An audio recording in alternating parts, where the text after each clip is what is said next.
Hello, son of God, and my brother, this is your awakening, and this is the part 13 of the series, The Dispelling of the Illusion, The Dispelling of the Ego.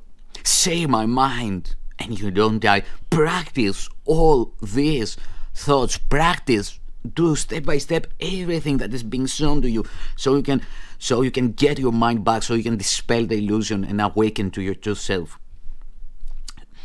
Share my mind, and you don't die. Give as you receive, and your release is certain. Today's teaching is a meaningless world engenders a meaningless world engenders fear. Today's idea is really another form of the preceding one, except that it is more specific as to the emotion aroused. Actually, a meaningless world is impossible. Nothing without meaning exists. However, it does not follow that you will not think you perceive something that has no meaning.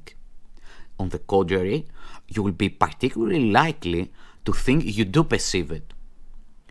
Recognition of meaninglessness arouses intense anxiety in all the separated ones. It represents a situation in which God and the ego challenge each other as to whose meaning is to be written in the empty space that meaninglessness provides. The ego rushes in frantically to establish its own ideas there, fearful that the void may otherwise be used to demonstrate its own impotence and unreality. And on this alone, it is correct. It is essential, therefore, that you learn to recognize the meaningless and accept it without fear. If you are fearful, it is certain that you will endow the world with attributes that it does not possess, and crowded with images that do not exist. To the ego, illusions are safety devices, as they must also be to you who equate yourself with the ego. The exercises for today, which should be done about 3 or 4 times for not more than a minute or so at most each time, are to be practiced in a somewhat different way from the preceding ones. With eyes closed, repeat today's idea to yourself. Then open your eyes and look about you slowly, saying, I'm looking at a meaningless world. Repeat this statement to yourself as you look about.